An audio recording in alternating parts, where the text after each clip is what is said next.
तो जो हम इकोलॉजी के 300+ MCQs जो PYQs के हैं जो हम उनको कर रहे हैं, उनका ये थर्ड सीरीज़ में थर्ड पार्ट है।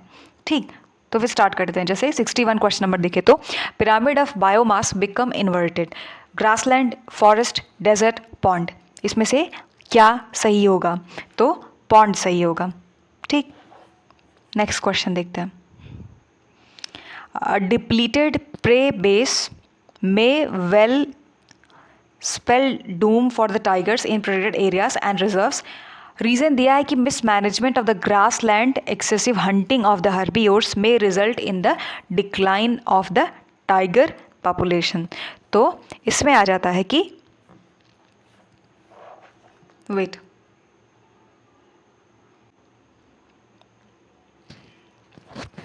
ये फॉल्स है और ये ट्रू है। तो बोला है कि डिप्लीटेड प्रे बेस में well spell doom for the tiger in protected areas and reserves, ये किसी भी तरीके से पॉसिबल नहीं है। ये क्वेश्चन देखें तो littoral form of animals are found in, क्या वो फ्रेश वाटर में है, सी वाटर में है, near shore, in deep sea, at the bottom of the sea. तो इसमें आ जाता है इन सी वाटर नियर शोर। तो लिटोरल फॉर्म जो है वो जैसे कि are the animal found in the sea water near the shore, उनको बोलेंगे एपीलिम्नियन।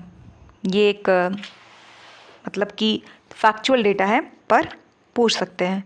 एपीलिम्नियन, लिम्नियन, ये क्या होता है?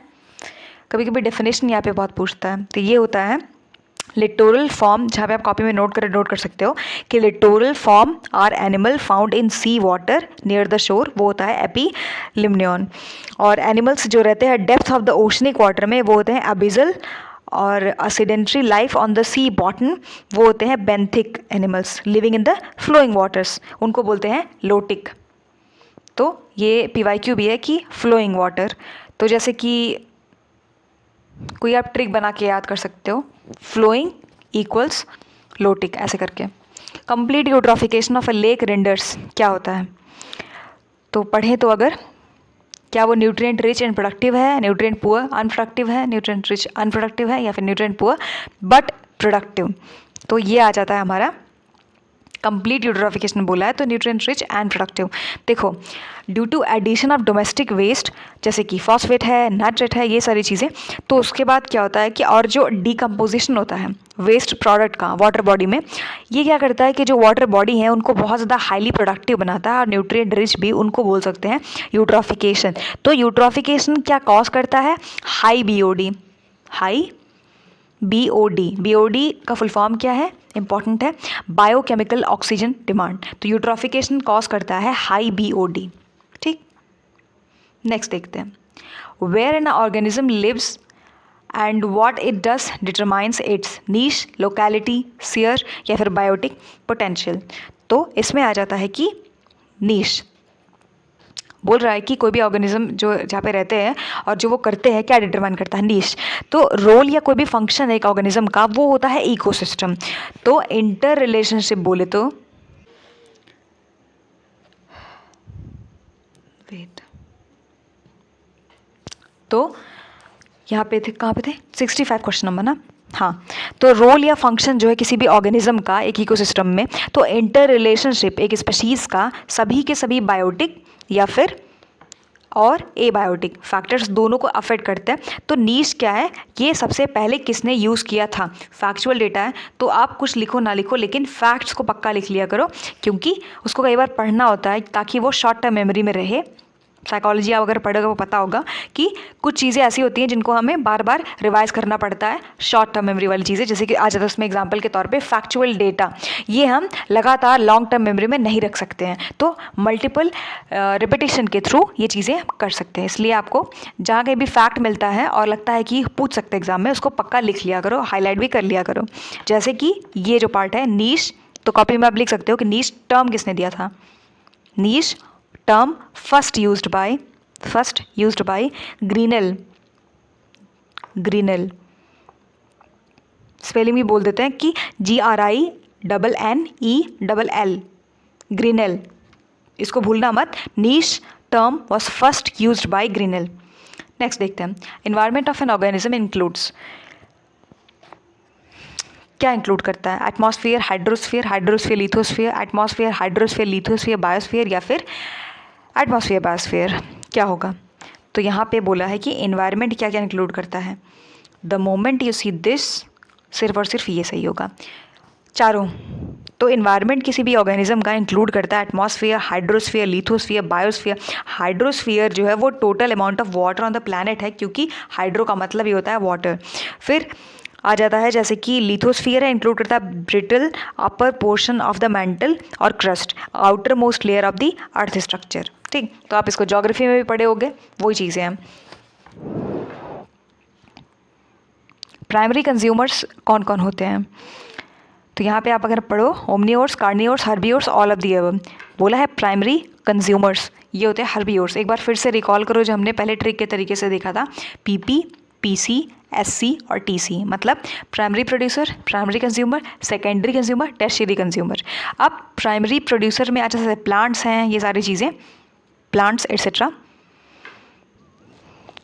और उसके बाद ऐसे बढ़ते जाओ, जैसे ग्रास हॉपर है, फिर इसको कौन खाएगा, इसको कौन खाएगा, ऐसे बढ़ते जाना है। यहाँ पे पीसी पूछा है, इसलिए हम हर्बिओर के साथ जाएंगे, पीसी पूछा है। Pelagic form of animals found in, कहाँ पे मिलता है? वो मिलता है on the surface of sea floating waves. Pelagic form of animals found on the surface of sea floating. अच्छा, पेलाजिक बर्ड्स जो हैं उनको हम क्या बोलते हैं? उनको बोलते हैं ओशनिक बर्ड्स या फिर सी बर्ड्स, जो कि रहते हैं ओपन सीज में या ओशंस में रादर दैन इनलैंड में। और ये क्या क्या इंक्लूड करते हैं? जैसे कि सिटेशंस हैं, सी टर्टल्स हैं, लार्ज फिशेस हैं। तो मोस्ट अबंडेंट मीन्स बहुत ज़्यादा जो एनिमल्स हैं इन द पेलाजिक जोन वो होते हैं जू प्लैंक्टन्स। वो क्या है? जू planktons. And also found planktonic crustaceans, squared और फोरेज फिशेस। आगे देखते हैं, तो जैसे कॉमेंसलिज्म आ गया यहाँ पे। अच्छा, यहाँ पे कॉमेंसलिज्म आया है, तो अगर आपने प्रीवियस बाकी जो 2 लेक्चर्स हैं उनको आपने पहले देखा होगा तो आपको पता होगा कि हमने इसको एक ट्रिक से याद किया था। वो था वो क्या था? C++, ऐसे करके हमने याद किया था। तो इस प्लस को काट देना है, सिर्फ C+ हमारे काम का था, क्योंकि एक प्लस था एक ज़ीरो था, ऐसे करके हमने याद किया था। वो भी इसलिए याद किया था क्योंकि अमेंसलिज्म भी साथ में था और कॉमेंसलिज्म भी था। तो हमें बहुत कन्फ्यूजन हो रहा था कि कॉमेंसलिज्म को अमेंसलिज्म से कैसे अलग कर सकते हैं। तो C के आगे अगर हम प्लस लगा दें तो ऑब्वियसली यहाँ पे A के आगे माइनस लग ही जाना है, इसलिए यहाँ पे आ जाएगा +0, मीन्स एक बेनिफिटेड है एक अनअफेक्टेड है, ना तो उसको हार्म है ना ही उसको बेनिफिट है। यहाँ पे एक को घाटा होता है, दूसरे को ना ही बेनिफिट है ना ही हार्म है। तो कॉमेंसलिज्म है ये। तो ऑप्शंस को पढ़े, 2 और more different kinds of animals living together, organismal relationship between 2 और मोर डिफरेंट एनिमल्स। ध्यान से पढ़ने पे हमें ये मिलता है कि बोला है कि ऑर्गेनिज्म रिलेशनशिप बिटवीन 2 और मोर डिफरेंट एनिमल्स, यही है, लेकिन जो हमने इसको पढ़ा था वो हमें भूलना नहीं है। और एग्जाम्पल क्या हो सकता है? Cattle egrets, cattle egrets. अच्छा, कैसे एग्जाम्पल समझते हैं कॉमेंसलिज्म को ही। जैसे लेट्स से ये कोई कैटल है, बफेलो मान लेते हैं, इसके आसपास इग्रेट बर्ड है, वो घूम रहे हैं, तो इनके ऊपर जो इंसेक्ट्स आते हैं, जो यहाँ पे जो घास खाते हैं, इनसे जो इंसेक्ट्स निकलते हैं उनको ये खा जाते हैं, इसलिए अक्सर ये साथ साथ दिखाई देते हैं। तो मतलब क्या हुआ? मतलब ये हुआ कि इनको तो फ़ायदा हो जाता है जो इंसेक्ट निकल के आ रहे हैं, लेकिन जो हर्बिओर हैं उनको इंसेक्ट से क्या लेना देना है? तो यही है कि एक प्लस और एक zero. Transfer of food energy from plants through herbivores to carnivores क्या कहलाता है? देखो, इकोसिस्टम है, इकोलॉजिकल नीश है, बायोटिक सक्सेशन है या फिर फूड चेन है। ये है, पहली लाइन से पता चलता है कि transfer of food energy 1 to the next level, तो ये हो जाएगा हमारा फूड चेन। अच्छा, transfer of food energy from plant to herbivore सबको पता है, फिर कार्निओर, तो ये फूड चेन है। लेकिन टर्म इकोसिस्टम जो है वो ब्रिटिश इकोलॉजिस्ट थे, पहले भी हम किए थे, एक बार फिर रिकॉल कर लो। Sir A.G. ट्रांसले, sir A.G. ट्रांसले, कौन से ईयर में? 1935, कॉपी में नोट कर सकते हो, sir A.G. Tansley 1935। Abyssal form of animals found in, कहाँ पे मिलते हैं? तो अगर आपको याद हो तो हमने क्वेश्चन अभी थोड़े पीछे क्वेश्चन जब कर रहे थे सॉल्व, वहाँ पे था कि एपिलिम्नियन उसी में था कि जो कोई भी एनिमल है लिविंग इन द डेप्थ, तो वहाँ पे हमें ये मिलता है depth of the oceanic water, वो था अबिसल। और वहीं पे था कि सेडेंट्री लाइफ जो कि सी बॉटम में रहे वो है बेंथिक, और एनिमल्स जो हैं जो कि फ्लोइंग वाटर के उसमें रहते हैं वो हो जाते हैं लोटिक।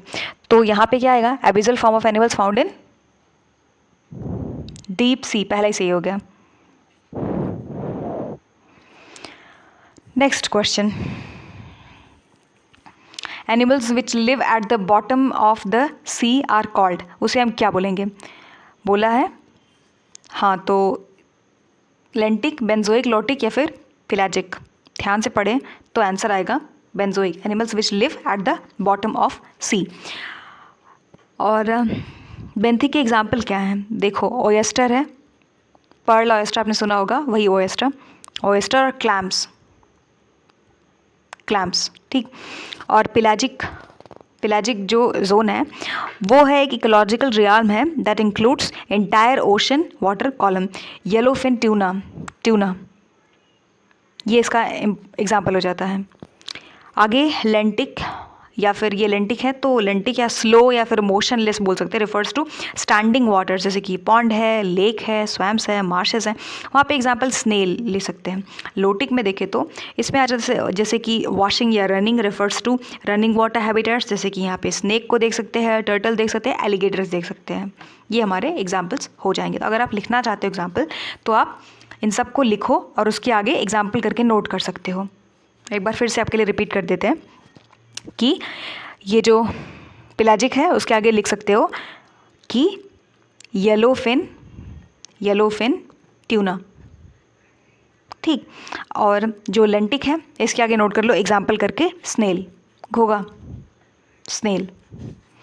और जो लोटिक है उसके आगे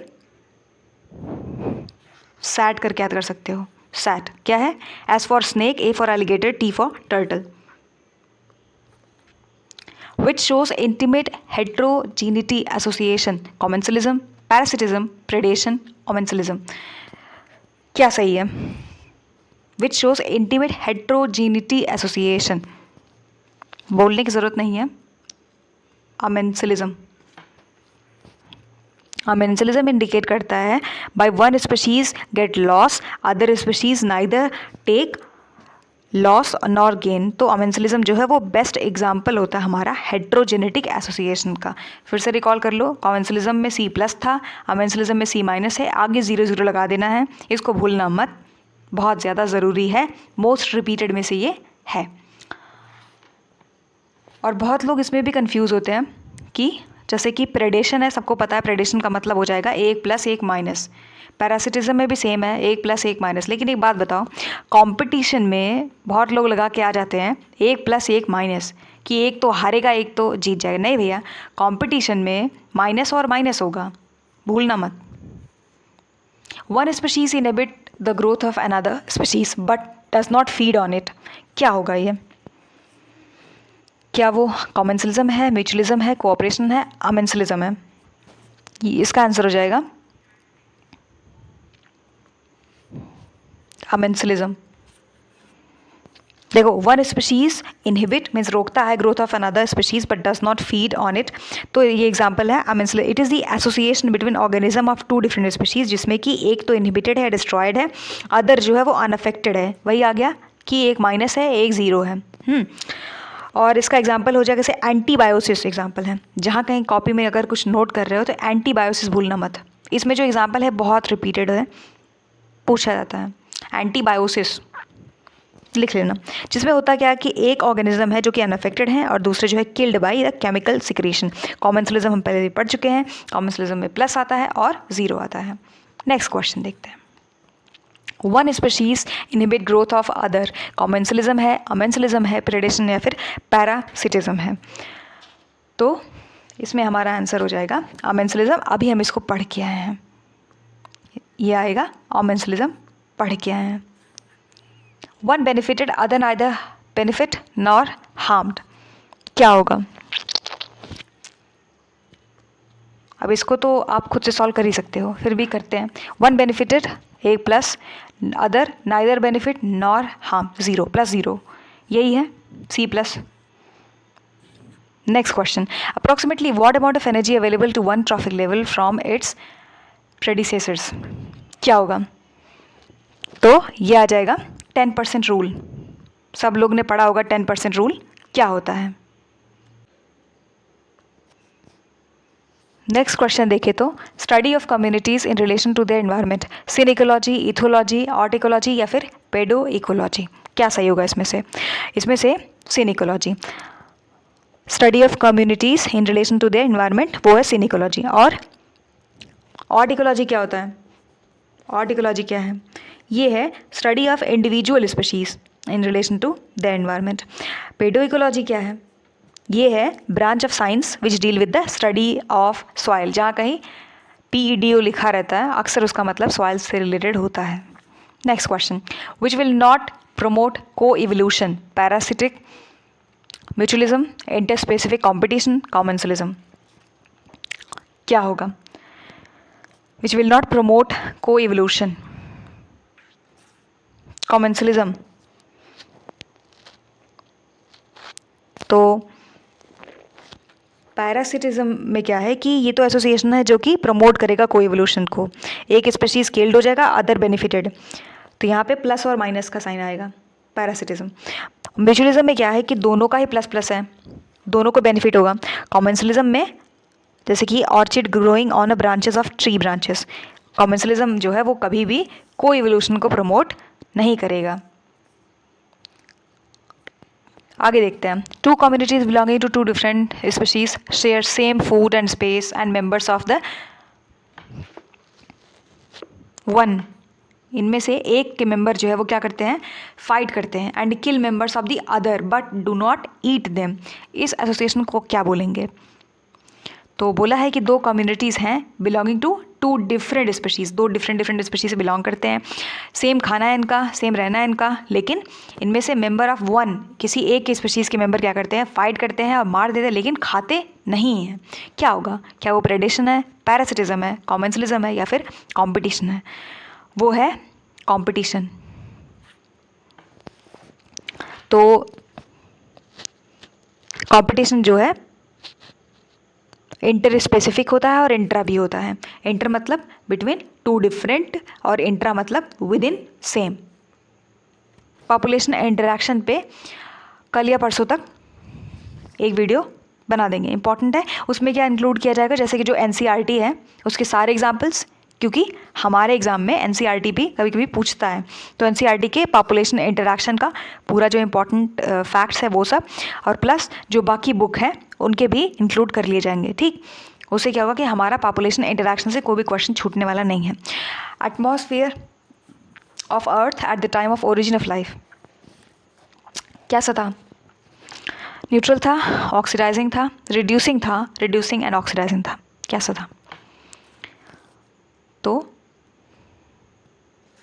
रिड्यूसिंग था. एटमॉस्फेयर जो अर्थ का at the time of origin of life बिना फ्री ऑक्सीजन एटम्स के था. So primitive atmosphere chiefly consist करता था ये और ये, अमोनिया, मीथेन और H2. The primitive atmosphere was reducing. Present atmosphere is an oxidising atmosphere. ये कॉम्परेटिवली कभी कभी असर्शन रीजन में पूछ सकता है. लिख सकते हो कॉपी में. क्या? जो प्रिमिटिव मीन्स पुराना वाला जो एटमॉस्फेयर था, प्रिमिटिव एटमॉस्फेयर, वो तो रिड्यूसिंग था, वो रिड्यूसिंग था. लेकिन जो अभी प्रेजेंट है वो ऑक्सीडाइजिंग नेचर का है, ऑक्सीडाइजिंग है. ये आप लिख सकते हो कॉपी में. प्राइमरी प्रोड्यूसर्स कौन कौन हैं? क्या ऑटोट्रॉफ्स हैं? क्या हर्बिवोर्स हैं? तो अभी हम इसको पहले ऊपर सॉल्व करके आए थे कि जहाँ कहीं ऐसे क्वेश्चंस देखे तुरंत लिखो PP, PC, SC, TC. अब देखो यहाँ प्लांट्स आएगा और यहाँ पे जो इनको खाएंगे फिर ऐसे पूरा. तो बोला है प्राइमरी प्रोड्यूसर्स P और P. तो वहाँ पे हर्बिवोर्स कैसे आ सकता है? क्योंकि हर्बिवोर्स तो PC है, इसलिए प्लांट्स आएगा. तो मतलब ऑटोट्रॉफ्स, माने हमारा ये वाला क्वेश्चन सही हो जाएगा. 82 का फर्स्ट. बायोडाइवर्सिटी इज़ लोवेस्ट इन, कहाँ पे सबसे कम होगा? क्या वो डेजर्ट में होगा? क्या वो टुंड्रा में होगा? क्या वो रेन फॉरेस्ट में होगा? क्या वो ग्रासलैंड में होगा? तो वो सबसे कम टुंड्रा में होगा। बोला है लोवेस्ट। देखो बायोडाइवर्सिटी लोवेस्ट होता है टुंड्रा में, biodiversity of tundra is very low, 1700 species of vascular plants, केवल 48 स्पीशीज़ जो है वो लैंड मैमल्स के हैं। Biodiversity is the variety of life found in the place of earth and often total variety of life on earth.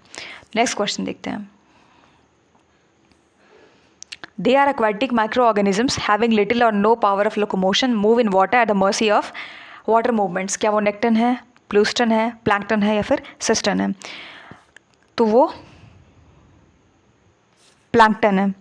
Plankton जो है वो aquatic micro organisms होते हैं जिनके पास लिटिल या no power of locomotion, means movement नहीं होता है, move in the water at the mercy of water movements, और उसके बाद मीन्स उनकी दया पे रहते हैं, वाटर के मूवमेंट जिधर चलेंगे उधर ये भी चल देंगे। There are two main types of plankton, एक है फाइटोप्लैंकटन, एक है जू प्लैंकटन। इसको आप स्टार्टिंग से पढ़ते आ रहे हो। Primary source of energy in the ecosystem, sunlight है, ग्लूकोज है, प्रोटीन है या फिर ATP है? क्या है? ये तो बच्चों को भी पता होगा, सनलाइट है। Primary source of energy in an ecosystem is sunlight. Photoautotrophs use करते हैं सोलर एनर्जी को टू प्रिपेयर देयर फूड। दूसरे अदर ऑर्गेनिजम्स डिपेंड करते हैं ऑटोट्रॉप्स पे फॉर देयर फूड डायरेक्टली या indirectly. Next, trophic level in food chain show functional level, energy level, niche, role of species. क्या सही होगा यहाँ पे? Energy level. ट्रॉफिक लेवल किसी भी फूड चेन में शो करते हैं एनर्जी लेवल को। इकोलॉजी में फूड चेन एक सीक्वेंस होता है ट्रांसफर ऑफ मैटर का, एनर्जी का in the form of food from organism to organism. इसमें कुछ नया नहीं है। ट्रॉफिक लेवल किसी भी ऑर्गेनिज्म का वो नंबर ऑफ स्टेप्स होता है, it is from the start of the chain. Next, tip of an ecological pyramid shows producers, herbivores, carnivores, none of the above. क्या सही होगा? बोला है tip of an ecological pyramid, carnivores. तो जैसे वही सेम है PP, PC, SC और TC, ऐसे आप बनाओगे तो यहाँ पे ग्रासेस हैं, इनको ग्रॉसहॉपर है, फिर उसका फ्रॉग है, फिर स्नेक है, फिर उसके बाद ईगल है, ऐसे करके बढ़ते जाएगा। Next, relationship in an ecosystem can be depicted through pyramid of energy, pyramid of biomass, pyramid of numbers. किन किन चीज़ों से डिपिक्ट कर सकते हैं? तो वो डिपिक्शन के लिए हमें इन सब की ज़रूरत होगी, ऑल ऑफ द अबव। और graphical representation of relationship between various living beings at various trophic levels with in a food chain, उसको बोलेंगे इकोलॉजिकल पिरामिड। तो जहाँ कहीं कॉपी में लिख रहे हो तुरंत अभी नोट कर लो कि हाइपोथेसिस जो था, हाइपोथेसिस पिरामिड का, hypothesis of pyramid given by, आगे डैश करके लिख लेना, चार्ल्स एल्टन, और ईयर था 1927। तो the hypothesis of the pyramid was given by Charles Elton, important है। Next, sphere of living matter found, जो नीश वाला था वो और ये, और जो A.G. ट्रांसले ने दिया था 1935 में, इकोसिस्टम टर्म को क्वाइन किया था, ये सारी चीज़ें। तो यहाँ पे कुछ कुछ क्वेश्चंस बहुत इंपॉर्टेंट, जैसे कि जो ये कमेंसलिज्म वाला क्वेश्चन है ये, और यहाँ पे कौन कौन साइंटिस्ट थे, कौन सा ईयर था, कौन से कॉन्सेप्ट को दिए थे, नीश बहुत ज़्यादा इंपॉर्टेंट है, ये सारी चीज़ें ज़रूरी हैं। So sphere of the living matter found on the surface of the earth comprises lithosphere, hydro, atmosphere या फिर बायो। क्या सही होगा यहाँ पे? Sphere of living matter, living और bio, bio means living. Common sense से सॉल्व कर सकते थे। बायोस्फीयर जो है वो एक बायोटिक कंपोनेंट है किसी यहाँ पे अर्थ का, in which the lithosphere, hydrosphere, atmosphere पाए जाते हैं। Sphere in which the living matter found on the surface of the earth, वो क्या करता है? कंप्राइज करता है biosphere. Next question, a high density of protected animals in a national park can result in emigration, predation, mutualism, intra specific competition. High density of protected animals, intra मतलब within, और inter मतलब two different. तो high density protected animal में जो protected हैं उनमें जो कि नेशनल पार्क में है वो हो जाता है इंट्रा स्पेसिफिक कॉम्पिटिशन। कॉम्पिटिशन जो है वो इंट्रा है या फिर इंटर हो सकता है। इंट्रा कॉम्पिटिशन जो होता है, इंट्रा स्पेसिफिक कॉम्पिटिशन जो होता है ऑकर होता है व्हेन टू और more individuals of the same species simultaneously, ये मीन्स एक साथ, demand the use of limited resources, जैसे कि फूड है, शेल्टर है, मीन्स कि उनका रहना, उनका खाना और उनका मेटिंग करने का तरीका, मेटिंग पार्टनर्स। विल्सन जो ये इंट्रा स्पेसिफिक कंपटीशन है विल्सन ने दिया था 1975 में, इसको भी लिख सकते हो विल्सन 1975। तो हमने 90 क्वेश्चन यहाँ पे कंप्लीट कर लिए हैं, ये पार्ट 3 था और उसके बाद अभी टोटल हमें 300 तक जाना है। सो I hope you find this video helpful. Thanks for watching.